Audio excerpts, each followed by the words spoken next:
And now it's time for Michael Scott. Unleashed.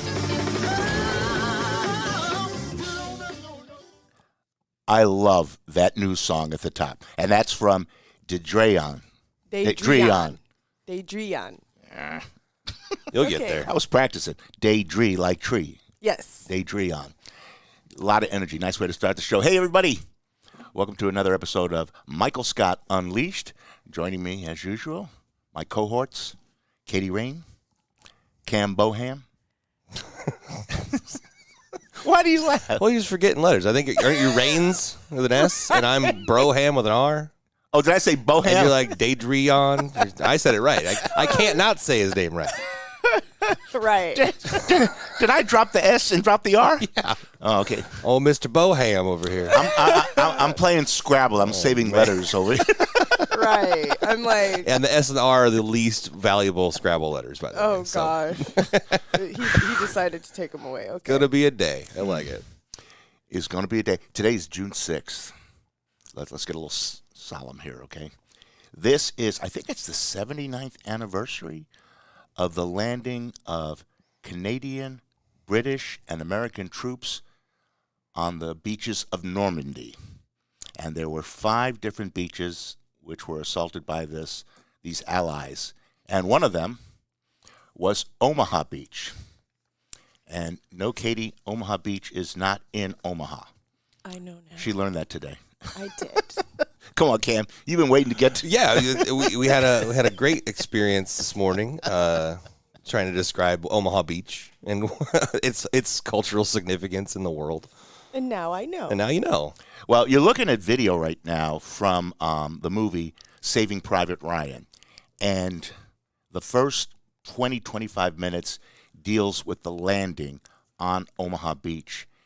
It was a bloody mess. In fact, they almost thought they weren't going to be able to pull off Omaha Beach because the troops that were landing were up against crack Nazi units that were pulled from the Eastern Front where the Nazis were fighting the Russians and brought over to the Western Front because there was anticipation that there was going to be an Allied landing on one of those beaches in France. Well, they were ready, and they tore those troops apart.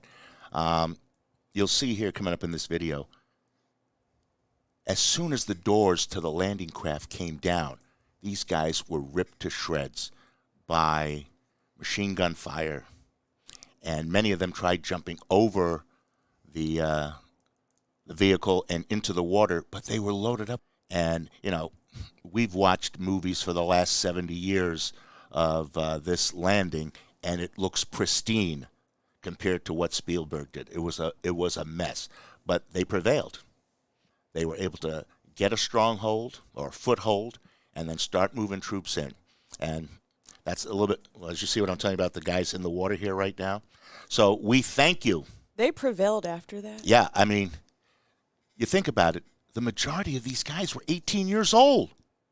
They had just maybe 6 months earlier walked across the stage to get your diploma, and next thing they did was they enlisted. You can end that one there. I do want to also, today is a dark anniversary. It is the assassination of Robert Kennedy. Senator Robert Kennedy, just months earlier, had told a crowd in Indianapolis, mostly black people, about the assassination of Martin Luther King that evening in April. And now, months later, he's assassinated. It was a frightening year, 1968. All our leaders were being taken away from us. You figure, only 5 years separated RFK from his brother's assassination in 63, JFK. So, you know, we're sitting here as young people going, what is going on here? And I believe that was the summer that started the radicalization of Michael Scott. Actually, the radicalization of my father, because this was going down. He's a Jamaican immigrant to this country, came here when he was 14 years old, and all of a sudden he decided, we are going to Washington, D.C., because that summer was the Poor People's March on Washington.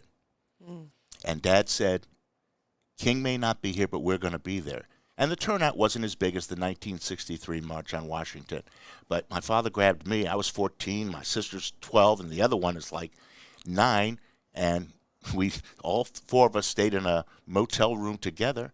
And he took us to the Lincoln Memorial. We were on the steps listening to speeches. And I remember making my own signs. And I was like, yeah, I'm into this, man. I'm into this. Things have got to change. There has to be equity when it comes to people, when it comes to poverty and education. And we don't want a war anymore. So it was a very stirring time in America. Okay. Last week, we have another rest in peace here. Many of us, right after our show, in fact, on Tuesday, my phone is blowing up. John Beasley, local actor. We have pictures of him here. He passed away. He had gone into the hospital. This is the reports I'm getting now.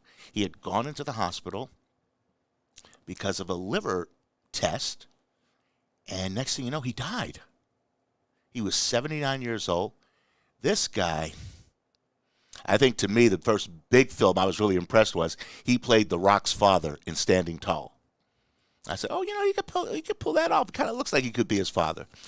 And every time you look up, he's in another movie. Right. I had just sent him a text going, hey, man, I didn't know you were in The Mandalorian. I had never seen the series, and I watched it, the first episode, and here's John in there.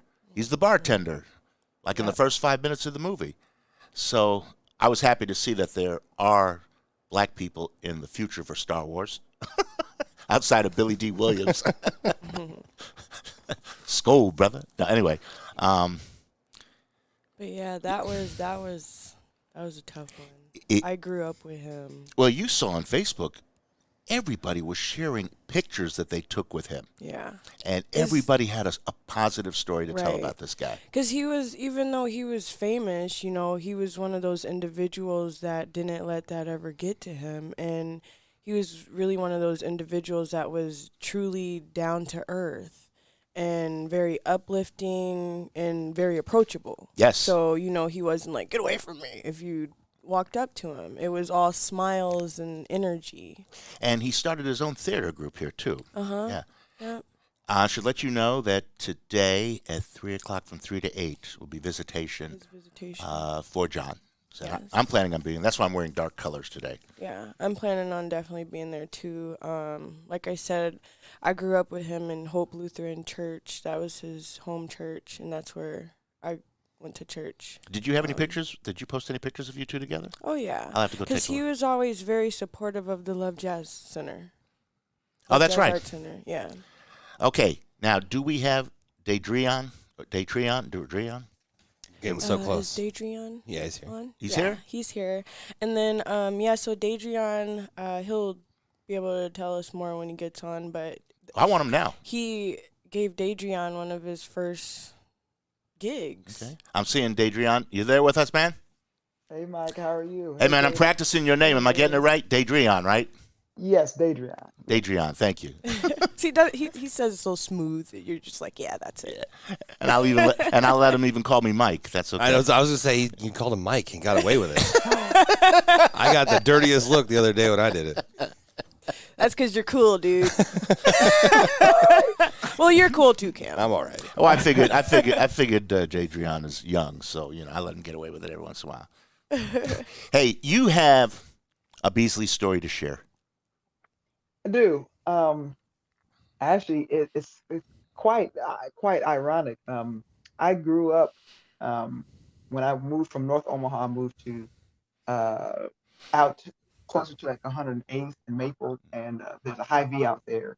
And as a kid, I would run into John Beasley all the time. And it's funny that you say that first movie you saw him in was the movie with The Rock, because that was the first question I ever asked Mr. B. That's it.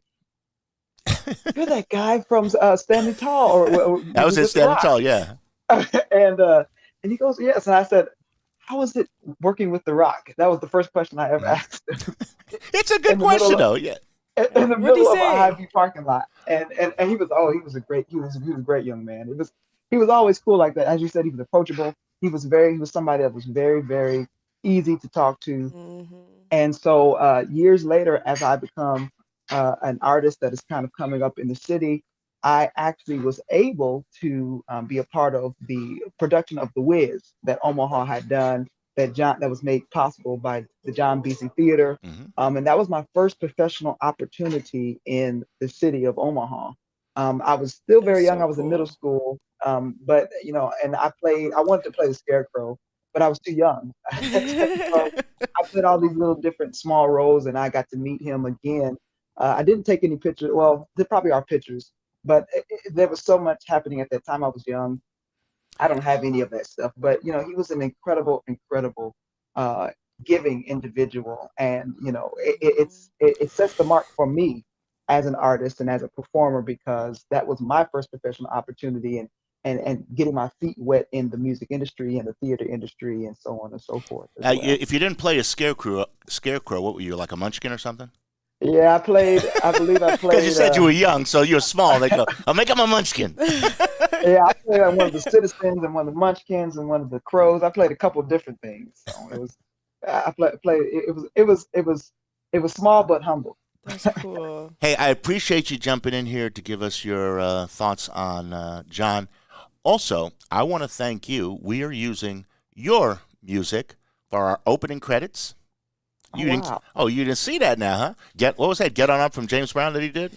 Is Sex Machine. Sex Machine. Yeah. I don't want to use the word sex on, Oh, on camera. yeah, it's Get On Get Up. up, get up, Get get up. on up. Yeah. It's great. It's working for me. It's a morning show. Get up.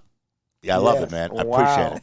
And I love, who are the two young ladies that were singing with you So in the I went video? to Berklee College of Music, Uh-huh. and so one is two of them are friends of mine from Berkeley, and actually one of them is married to my cousin now. So we all went to Berkeley together, College of Music, and they performed with me as we traveled on the road and things. And that's Berkeley, California. Berkeley and Boston. Oh, Berklee Berkeley and College of Boston. Music in Boston. Okay. So the two different two separate institutions. Katie, that wasn't near Omaha Beach, though, so don't worry about that. You must have heard our conversation earlier. Okay. Hey, man, thanks for jumping in here with us, okay? Yeah. And did you have a follow-up question here? No, I just wanted to give him a chance to let folks know about his performance with the Omaha Performing Arts Center on the 10th. Shoot it to me real quick. What's going on? So yes, so I just want to say, this kind of comes full circle for me with the whole John Beasley piece, and unfortunately, I won't be able to be there. But this Saturday, I will be performing in Miller Park as a part of the Omaha Performing Arts Music at Miller Park, and it really is a special week because I can't be there for the service. Mhm. This concert kind of gives me a chance to kind of bring that full circle, and so I'll be performing. I'll be going on tour with Earth, Wind, and Fire this summer, and this is the kickoff here in Omaha. Yeah. So a lot of fun stuff. And so I would like to invite everybody to come out 7:30 p.m. Miller Park. We're going to be having a lot of fun, and it's free to the public. Come out, kids and all. All right. Earth, Wind, and Fire is giving me a lot of competition here right now because Katie just informed me she won't be here for 2 weeks because she will be with Earth, Wind, and Fire. Yes. She'll be on the road with me. I took her from you, Michael. Well, what was that called back in the day? Groupies? I am a professional. Professional She made groupie. she made the personnel list. I made the payroll. Okay. All right. Hey, and I've already convinced her to do live reports while she's out there for the show. Oh, that would be incredible. So we'll have some That'd fun with that. Amazing. So Hey, that's man, gonna be great. again, I appreciate it. And maybe I'll see you at Miller Park. Is it Miller Park you're going to be, right? Yep. Yes. Maybe I'll see you Miller this weekend, okay? Park. Yes. All Thank right, you so thank much, you. Michael. Thank All right, you. take Thank care, you, buddy. Katie.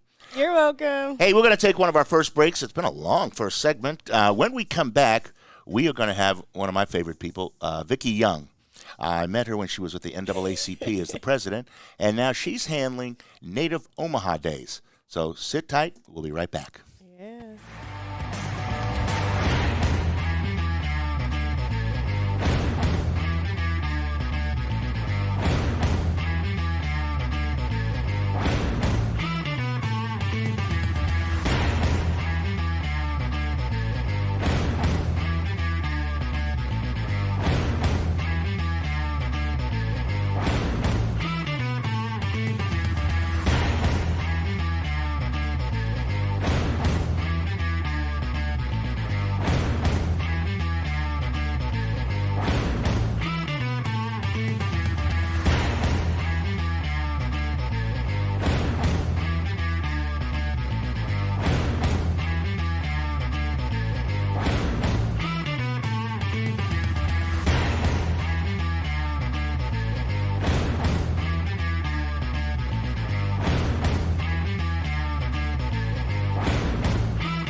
We're back.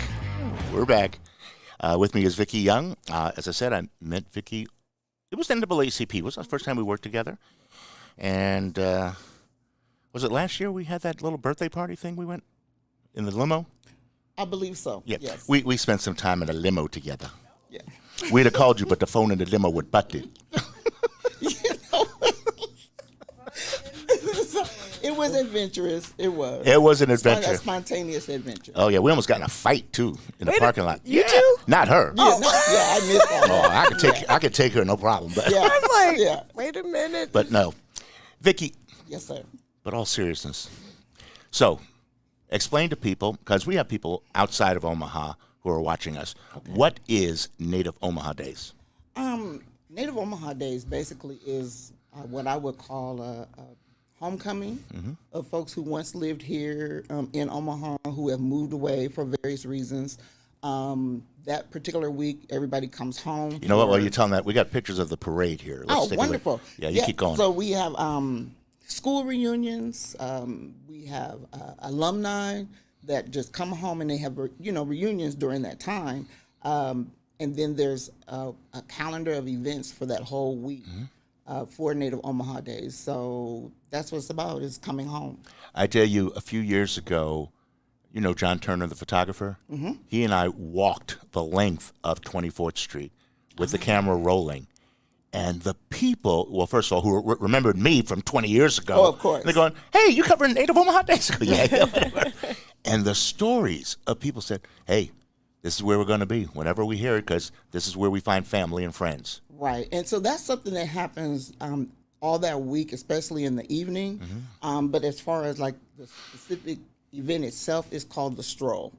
And so I want to say that takes place on that Thursday, and that's where everybody just moves, make their way to 24th Street, and they're there till the wee hours of the morning. Yes. Like you said, laughing, playing, grilling, chilling. It's like telling those like a stories. giant street party. It really is. With just people connecting with each other, you know. It really is. People who are like 70 years old going, oh, I went to high school with this guy. Definitely. I went, dang, you two still alive? Yeah.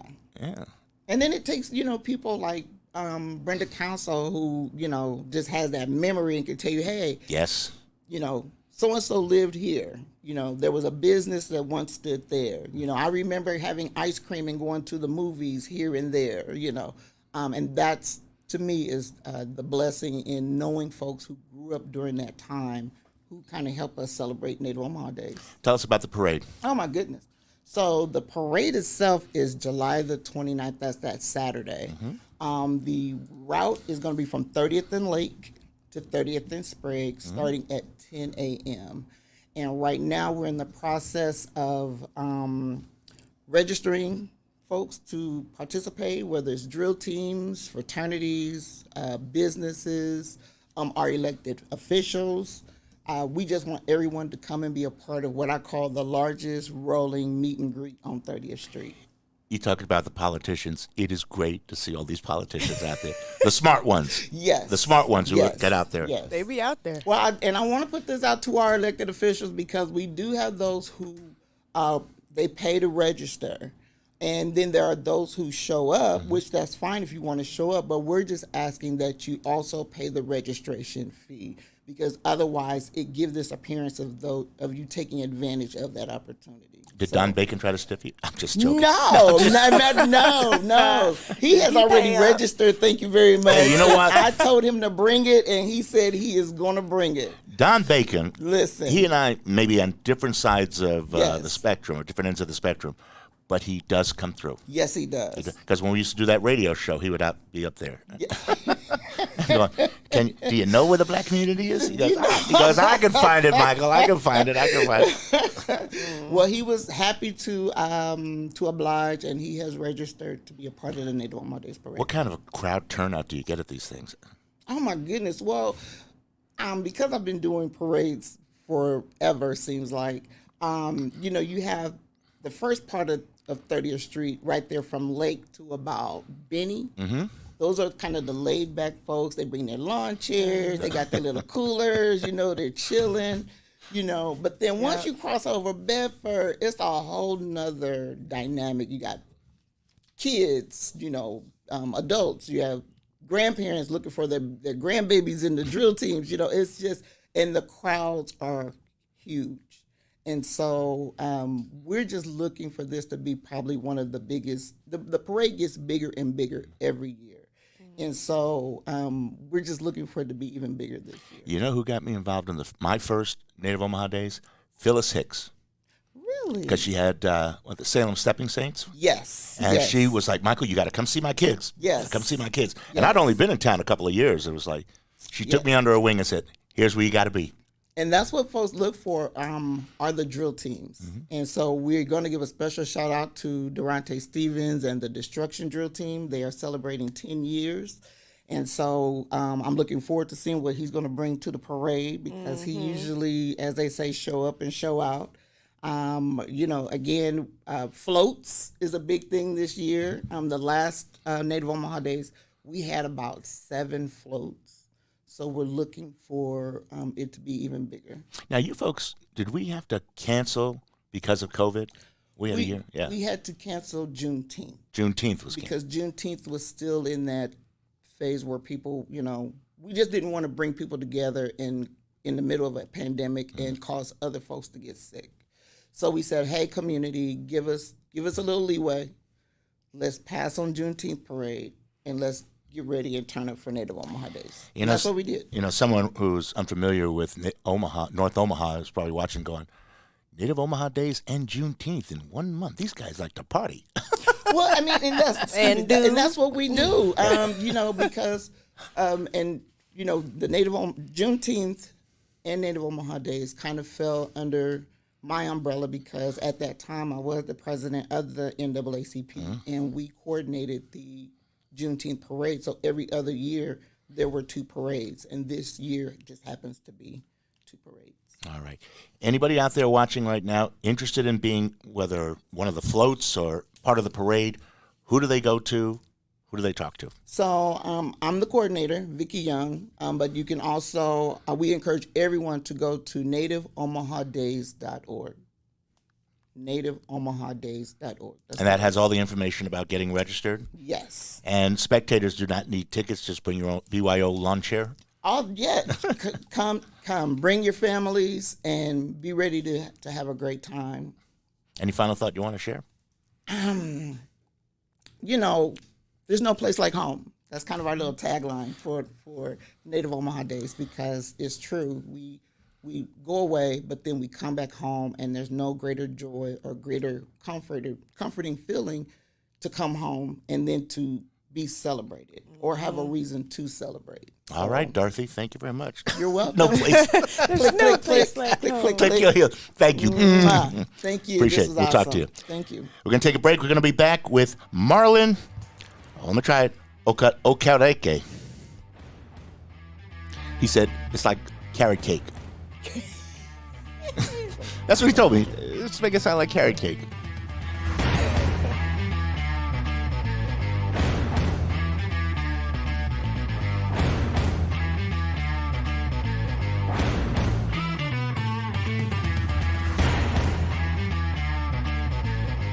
Hi, everybody. Michael Scott here. And with me is one of our new sponsors, John Turner.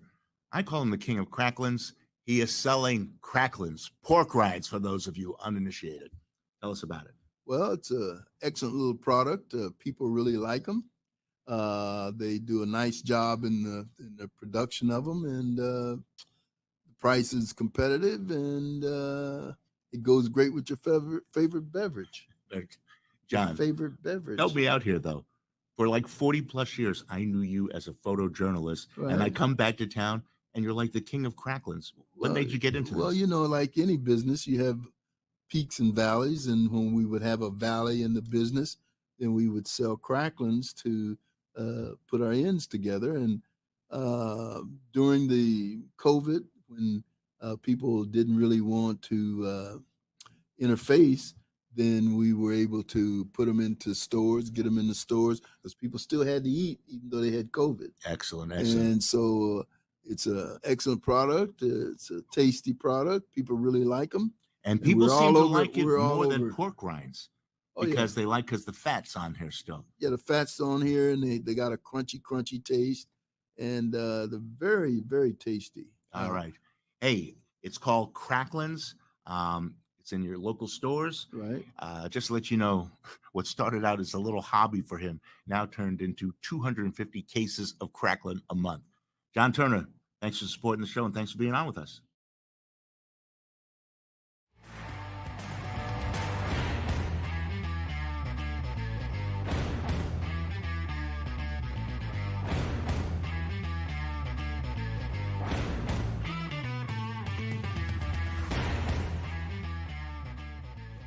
Hey, welcome back.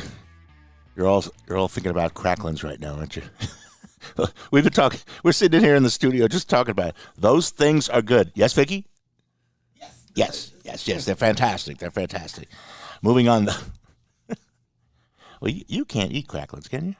I can. Oh, you can? Okay. I'm not. I don't know if I could.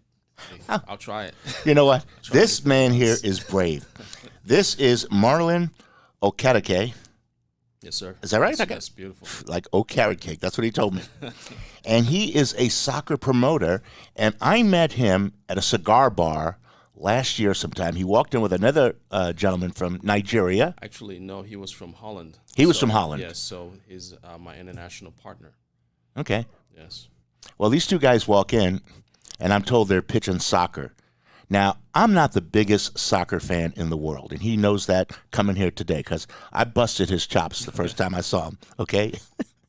Because I'm old enough to remember when Pele, who just passed away, Yes. the greatest soccer player ever, was hired by, I think, the New York Cosmos. Cosmos, yep. Absolutely. And everybody was saying now, back in the 70s, soccer has arrived in America. It's going to take off. And then David Beckham. Oh, he's a good-looking white boy. This will really take off now. And I always see soccer as a way for parents to wear their kids out Saturday morning so they can get through the rest of the weekend. Because it's a lot of running and not a lot of scoring. But you love the game, right? I love the game. All right. Why are you in Omaha? Well, I'm in Omaha because that was my father's vision before he passed away shortly after. It was either going to be between England or the United States. And for those of you who don't know, I'm from Nigeria. So I was born in Nigeria, and I came to the U.S. With my family, with my siblings and my mom back in 1998. So I'm first generation Nigerian here in the United States. And did you come to Omaha? Come to Omaha, straight to Omaha. How would someone in Nigeria go, you know what, this is a big United States. Let's do Omaha. I mean, Well, how's that work? there was some business partnerships that he had developed here. Your dad. My dad did, and he also had a couple of his siblings already established here, so it was going to be easier for us to adapt. So that's why Omaha. All right. You have started soccer programs here in Nebraska. Yes, sir. Tell me about them. I think we have some video of some of the kids running around back and forth, back and forth, back and forth. There we go. No, these are them scoring, I think. Okay. Now, what am I Some looking action. at here? So right here, this was between Mexico and Congo. So that was a goal. So that was a chip over the goalie, and that group actually is the group of death because we have the United States in that group, Mexico, and Kenya, as well as Congo. So Congo are more like the underdogs. This is the second year they've been represented in the Omaha International Soccer League. The defending champions of Mexico and Kenya got third place in the last tournament. So, and the U.S. of course is always going to have a strong team, and that was a brilliant goal right there. What'd you call them? The death? Something? Group of death. Group of death. Yes. So the group of death is a group that actually has a lot of potential winners of the tournament, if you will. So usually, with the way the tournament is set up, the top two teams automatically get into the elimination stages, which is the quarterfinals. But the two best third-place teams also are going to have a chance. So we can get 8 teams. There are a total of 12 teams that are represented in this tournament, 12 countries, if you will. And this is international here in Omaha. This is international here in Omaha. So a lot of these players represent their countries or communities. And one thing we've seen throughout the years is we're not going to have all 25 players like come from the country. So some of the smaller communities, like for example, Senegal, that doesn't have a big representation here in Nebraska, can align with some of these teams, and just wear the shirt of the country that they represent. Well, that kind of happens already with the NBA. Yes. When you have someone on an NBA team who is like from Croatia or Serbia, but when they go to international competition, they'll go and play for the Serbian team. Exactly. Against their own guys that they used to play before. Right. Yes. So it's great because it bridges all the gaps. I think what impressed me the most about you was the inroads you're making with young people, introducing them to the game of soccer. Absolutely. And I just want to point out there's a lot of great organizations out there that are doing great, with the youth as well. And I look at myself as just a servant of the game because I love the game. And my philosophy has always been, growing up, a lot of the best players are playing in the streets. So what are we going to do to get those players in the streets, to get them the exposure they deserve? Because organized soccer here is pretty expensive, okay? So we hear about the pay-to-play a lot. But what I've done, developing an academy, I had an academy for a couple of years, and it was a free academy. It was tough to sustain, and I actually started connecting internationally with my partners now because their model actually aligns with ours, because their slogan is from the streets to the pros, which is similar to the Brazil concept. So, Brazil puts out a lot of the best players in the world. You just mentioned Pelé, and there are other countries like Argentina, that have developed greats like Maradona, Messi, So with the streets, what we're trying to do is we want to provide his exposure and align it with my international partners coming here. That you met James Myers. He was actually based in England, and See, that's where I got the England thing from. Exactly. I thought you both were from Right. England. Yeah. Now he's originally from Ghana. His father is Ghanaian, but he's established in Berlin and London, and then my partners are based in Holland. So what they try to do is they try to create a lot of opportunities for the youth because of the relationships they have with multiple clubs across Europe, to give them an opportunity to get scouted and trial opportunities, and they've had a great success rate doing that. In the next month or two, don't you have some big Absolutely thing coming up? That's in July, July 24th. So my partners, Joga, they'll be coming down with a top division club in Holland called PSV Eindhoven. And PSV Eindhoven, they usually play in the Champions League or the UEFA leagues, and they go toe-to-toe with Ajax of Amsterdam. And they're great developers of talent. And they're going to be flying in here for a week to network with coaches, to talk about the game and create that exposure. And then we're doing a 3-day showcase between U9 and U18. So what they want to do is they want to coach, they want to develop them, give them an idea of what it's like to actually be trained by a elite European Professionals. club, right? And then they're also looking to scout some talented players and offer them a trial opportunity at PSV Eindhoven as well. And together with my partners, they want to look at all the athletes that are there and connect them with other clubs in addition to PSV Eindhoven as well. What are you saying?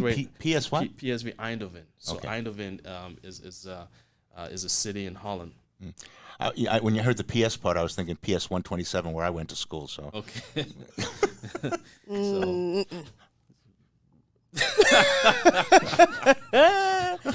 what are you, the church I'm lady just- over there? I'm just saying. That's not what we're talking about. Not what we're talking about.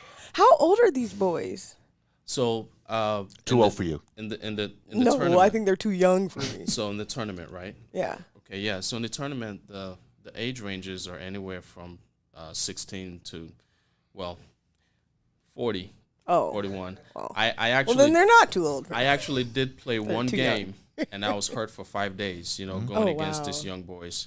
So So y'all all are together playing? Like it's a mixture? So or? for example, like I'm part of the Nigerian team, but Uh-huh. I haven't organized a hat.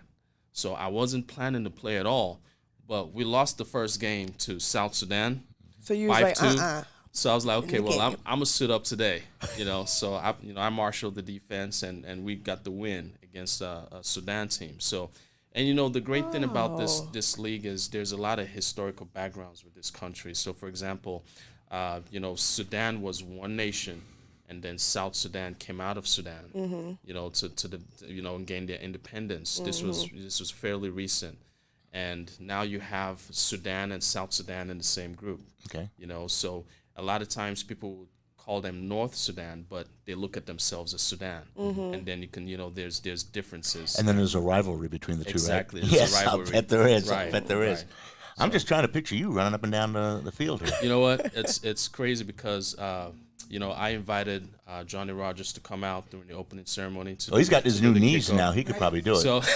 So he just kept Oh, gosh. talking about the length of the fields and all the running. Yeah. And he was surprised I played. I was like, yeah, I played, but defense is a lot easier because when you talk about defense, you tend to like set everything in front of you, and you prevent all the the scoring from happening. You can go up, yes, but the forwards, the wingers, the midfielders, they tend to do a little bit more running compared to the center backs. You know why it's popular? First of all, tiring out the kids, but also women love seeing these guys in them little tiny shorts because you guys are in great shape, all that running. You know what? That's the reason I started playing the game when I was younger. So I wanted to be chaired by the woman. So you I thought you definitely- were saying you that definitely there. hit the nail on the head there. Welcome to another So- segment of True Confessions. Hey, my nephew is like an awesome soccer player. I'm gonna have to tell him all about this. How old is he? Absolutely. Zayden is about to be 16. This is your nephew, right? Okay. There you go. Yep. Yep. So he hits the mark. You said 16 to Yep. 40? Yep. Yeah. That Yep. is And so now- cool. And then again, he can actually be a part of the international showcase and get that exposure as well. It's a 3-day showcase. Before I let you go here, if anyone needs to reach out and find out more about competitions and exhibitions going on, who do I reach out to? So they can talk to me directly.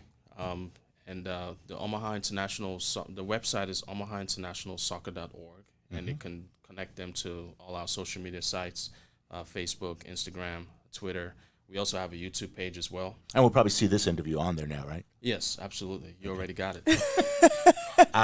I would be amiss if I didn't ask you this because I caused a reaction when you walked in from the ladies here. Explain the outfit that you have on. Well, this is traditional Igbo wear, so I just, it's a formal wear as well. So I thought I'll come in and just celebrate my culture. So it's an honor to be on your show. Thank you so much for having me. So this is, so you see we have the head of a lion. Heads of lions in there, There's yeah. there's different types of materials. We have a couple of materials that we call isiagu, which means head of a lion in my language. So that's kind of what this is all about. So I thought you were just a Lion King fan or something, Well, but hey, that's good. it's that's also a good show. So Anything else you want to say before I throw you out of here? well, no, I'm just excited, come on here and talk about soccer, just to help grow the game, and so you can check our websites. If you have any questions, you can definitely reach out to me directly. He so did cool. educate me, though, Yeah. because when he said he was Igbo, I said, "Oh man, I went to college with a girl who was the Igbo tribe," Yes. and I said she used to say to me, "Nada sing," and I thought it meant "I love you," and you said that's not what it meant. What does it mean? You know what? I just How do you say "I love you"? all I wanted to do is just tell him how to say I love you. So Yeah. I'm not really, positive exactly how that was pronounced or what it meant, but I'm pretty sure she meant well. Well, she rolled over and said it. So He said, I'm sure she meant well. how do you say "I love you"? Umfuginanya. I'm sorry, what? Umfuginanya. Umfuginanya? Michael. I said exactly what he said, but you laughed at me. Hey, man, Marlon, Yes, sir. it's good to have you on, buddy. Pleasure. It's an honor. Thanks Thank for you. being a good sport. I appreciate it. All Thanks right. for having me. We're going to take another break. We'll be right back.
Welcome back.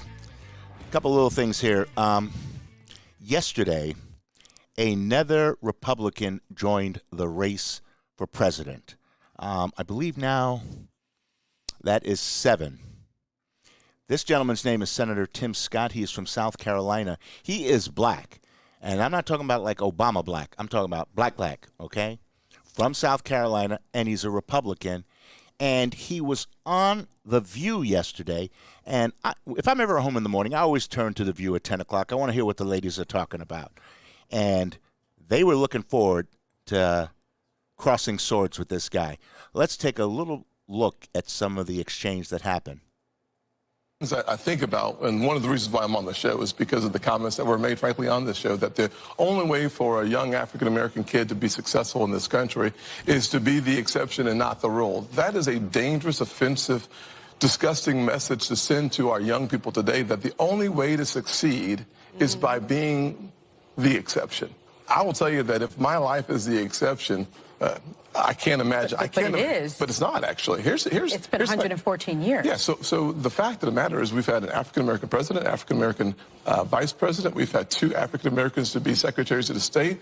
In my home city, the police chief is an African-American who's now running for mayor. The head of the highway patrol for South Carolina is an African-American. Still exceptions. In 1975, there was about 15% employment in the African-American community. For the first time in the history of the country, it's under 5%. 40% homelessness. And 50% of the folks in our community. Yet 13% of the population. You had the chance to ask the question. I know that I've watched you on the show that you like people to be deferential and respectful, so I'm going to do the same thing. That is true. So here's what I'm going to suggest. I'm going to suggest the fact of the matter is that progress in America is palpable. It can be measured in generations. I look back at the fact that my grandfather, born in 1921 in Sally, South Carolina, when he was on a sidewalk, a white person was coming, he had to step off and not make eye contact. That man believed then, with some doubt now, in the goodness of America, because he believed that having faith in God, faith in himself, and faith in what the future could hold for his kids would unleash opportunities in ways that you cannot imagine. Every kid today can look, just change the stations and see how much progress has been made in this country. ABC, NBC, CBS, ESPN, CNN, Fox News all have African-American and Hispanic hosts. So what I'm suggesting is that the yesterday's exception is today's rule. And for us to suggest... America has met its promise. No, of course, the concept of America is that we are going to become a more perfect union. But in fact, the challenges that we faced 50 years ago and 60 years ago should not be the same challenges that we face today. And here's the way that you measure that. When my mother was born, about 10%... That's good, Cam. He was speaking some things. What did you think of what he had to say? I like it. Yeah. It's forward motion. It's Yes. forward. You know, that's what I'm about. My only concern with this guy is he does not see systematic racism. He doesn't. I was kind of picking up on that a little And bit. that's I didn't why know, though. they wanted to go for him. Because Navarro, the Hispanic woman behind him, she's from Florida, and she's very opinionated. Whoopi got out of her seat and came up behind him and looked at him like this. He's got to see it. But he doesn't acknowledge it. He is very animated because, in fact, he was going on, and Whoopi was getting the signal from the producer, go to break, go to break, go to break, go to break. They didn't want to. And she finally said, I got to stop you. And he stood up, he goes, but I've got more to say. I was going, oh, boy, he's going with black preacher mode. He is a friendly guy. I think sometimes we demonize the other side. I don't want to hear anything they've got to say. And it was so commendable on Whoopi Goldberg's part, because when he started talking about systematic racism, the audience started booing him. And Whoopi cut it off right there. She goes, all right, no, we're not going to do that, okay? This is called The View. We're getting his view, and you're not going to boo him, okay? Yep. We're going to listen to what he has to say. What was he saying about it? Basically, that he doesn't recognize it as a problem. Well, and so he's, what I just said, he sees it, but he don't recognize it. And he is so right that, looking back at the last 40 years, we've seen things happening, okay? But there's still things in the system that are holding not just black people, but brown people and poor whites back. People. And that's the problem, period. Yes. Well, not the problem, period, but that's a good part of the problem nowadays. Well, W.E.B. Du Bois said back at the turn of the last century that the white poor people are being used by the powerful by saying, "Oh, those blacks, they're taking what you have," and they're going, "You don't have anything." That they're using you to go up against them, okay? Right. And there's truth to that. Yeah. Tim Scott, no relationship. No, let's just make that clear. That's no not relationship. That's not cuz. No, if he was my cousin, never mind. I'm going to be nice. It's what? We didn't say nothing. Okay. Is that it? Have we covered everything today? I do believe so. Okay. All my jotted down notes. Hey, just to let you know, Vicki Young, who we had on here, she is not with the NAACP anymore. She is with Native Omaha. Okay? You gonna send a check? You gonna send me a check on that? Okay. What? I don't. Yeah. No, she's not with them. She used to be the president, and she said she got a better gig and moved on. Listen, I didn't hear all that, but maybe you have telepathic. Hey, are we gonna hear Dreion? Yeah. At the end here? Okay, good. Yeah. Well, then let's get right to that. Let me stop wasting your time, folks. Until next time, you take care of one another. And lose your farm. Stay on seed. I like to sink the ship. You got to have feeling. Show your ball.